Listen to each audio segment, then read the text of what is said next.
Nobody talks about this part. When you finally decide to change your life, it doesn't feel inspiring. It feels like chaos. You don't glow up immediately. You break down first. You lose people. You outgrow comfort. You face yourself in ways you never have before. That's the dark side of self-improvement, the part they never post about. I thought becoming better would make me happier. I made a plan, read the books, built the routines, 5 a.m. alarms, cold showers, gym sessions, journaling. From the outside, it looked perfect. Inside, it felt hollow, because no one warns you that chasing growth can quietly turn into chasing control. Every day I was improving, but every night I felt worse. If I missed a workout, I felt weak. If I didn't read enough pages, I felt lazy. If I took a rest day, I felt guilty. I wasn't improving, I was performing. I wasn't growing, I was grading myself. After a month, I stopped recognizing myself. I talked less, smiled less. My world shrank into progress charts and morning alarms. Self-improvement had become my new addiction. And like any addiction, it slowly took more than it gave. You ever feel like you're doing everything right, yet nothing feels right? Like you're following all the steps, but you still feel empty. That was me. I kept telling myself, push harder, work smarter, stay focused. But I wasn't chasing success anymore. I was running from stillness. One night, I sat alone in my room surrounded by books on success, and I just stared. All these pages about how to become unstoppable, and I couldn't even rest. That's when I realized self-improvement had turned into self-rejection, because every time I said, I need to be better, I was also saying, I'm not enough right now. The truth is, most of us don't want to improve. We want to feel safe, safe from failure, safe from judgment, safe from being seen as not enough.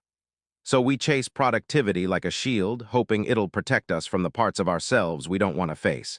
Every morning, two voices fought inside me. One said, get up, don't quit, be better.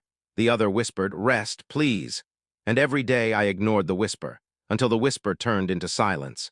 That's what burnout feels like, not loud, just empty. Tell me if this sounds familiar. You wake up, scroll, see someone else's highlight reel, and suddenly your own progress feels small. You start thinking I should be doing more. But you forget, progress without peace is just pressure. I stopped everything. No 5 a.m., no routines, no goals, I just sat with myself. At first it felt wrong, but then it started to feel real, because for the first time I wasn't trying to fix anything. I was just learning to listen. I realized growth isn't about stacking habits. It's about subtracting noise. It's not about becoming someone new. It's about remembering who you were before the world told you to change. Days went by without the pressure to achieve, and slowly something shifted. I started waking up early not because I had to, but because I wanted to. I read because I was curious, not guilty. I worked out because I loved my body, not because I hated it. That's when I learned something powerful. True discipline doesn't come from force. It comes from respect. Respect for your mind, your limits, your peace. When you respect yourself, you don't need motivation. You move with intention. The dark side of self-improvement isn't failure. It's forgetting who you are while trying to become who you're supposed to be. Because growth that costs your peace isn't growth, it's self-betrayal. I started letting myself rest, not as a reward, but as a right. I stopped forcing conversations and started feeling them. Stopped chasing validation and started choosing alignment. And life got quieter, but it also got richer. You begin to notice things differently. The sunrise doesn't feel like another challenge, it feels like grace. The small wins matter again. You laugh easier, breathe slower. Because you're no longer living on survival mode, you're living with intention. If you've been in that constant grind, thinking I can't stop or I'll fall behind, this is your sign, stop. You won't lose progress, you'll find perspective. Because peace isn't found when you finally achieve everything. It's found when you finally stop needing to. The day you stop proving your worth is the day you start living it. I went back to that same desk months later. Same books, same quotes, but this time I smiled because I wasn't chasing answers anymore, I was living them. I realized I didn't fail at self-improvement, I just redefined it.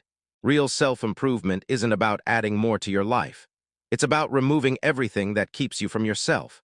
You can't grow into your best self while hating your current one. Now I don't measure success by how early I wake up or how much I achieve in a day. I measure it by how at peace I feel when I go to sleep. And that's a standard no algorithm, no routine, no hustle can measure. So if you're in that dark phase of self-improvement where you're questioning everything, don't give up.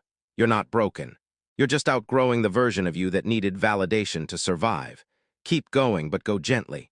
Because real strength isn't about never falling apart. It's about learning how to rebuild softer, wiser, and freer.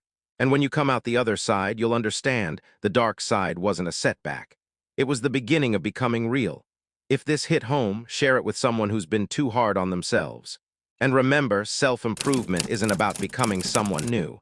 It's about remembering the person you were before the world told you to be different. You don't need to fix yourself. You just need to find yourself again.